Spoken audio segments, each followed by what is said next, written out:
Hey John, this is Mike. Thanks for sending in your videos. We're going to get right into it here with your face-on view. I drew a line on the right side of your body, and like we talked about before, your goal is to not really run into the line. So let's see how you do here. You do a pretty good job, actually, of kind of rotating into your right side as opposed to swaying into it. You haven't really run into that line. You've done a really good job of kind of rotating in place. I would like to see still, your right arm looks a little bit pulled behind you, and the club is not, your hands aren't up as high, the club is not pushed as far away from you as I would like to see. I would just really like to see you extending as far away from your right ear as you can when you're getting into your backswing here, because it just doesn't look like you're quite creating the stretch that we talked about in your lat. Your lat looks, just not quite stretched away from you. Kind of looks pulled across your body instead of stretched away from you. But as we get you into the downswing, it looks pretty good here. Impact position is pretty good. It's a little bit flippy through impact, just a little bit.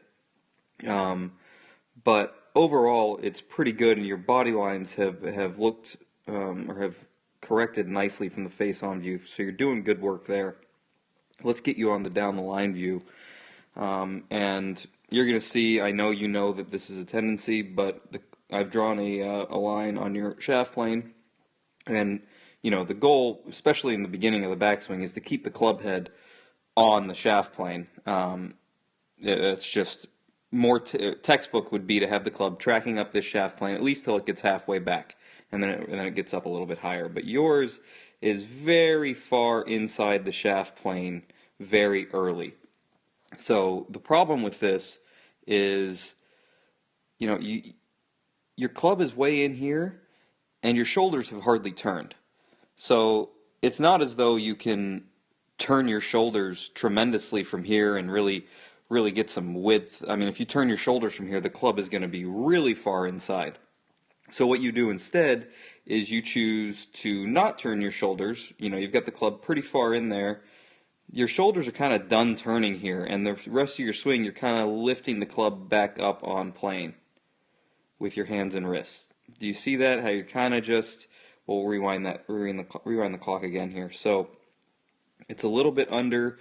Your shoulders are kind of trying to turn, but you know that if you were to keep turning, you'd be in bad shape. So what you do is you instead lift your hands and arms, and then you actually correct it nicely, and from right here, one more step, right there. From there, all the way through impact. I mean, that club head is right back on the shaft plane, and boom. You are painting the line. I mean, halfway down, about right here, to through impact, right there. I mean, that is as square as you can get.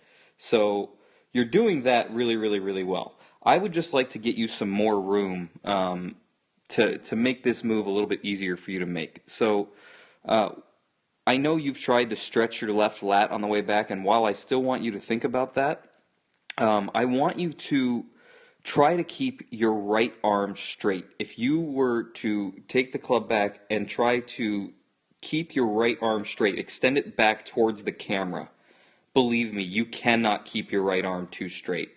It will bend on its own. But if you try and keep it straight and reach back towards the camera, I think you will be able to stay on this shaft plane a lot longer on the way back. We're not trying to make a wholesale change here. We're just trying to give you some more width.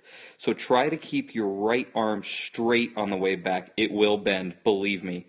And maybe that will create some of the width that we're looking for. So if we go back to your face-on view, you can see that your right arm, I mean, it's pulled in really close to your body, and it's tough to see because it's masked by your left, but you've got a lot of bend in your right elbow, and that's kind of stopping you from creating the width that we need.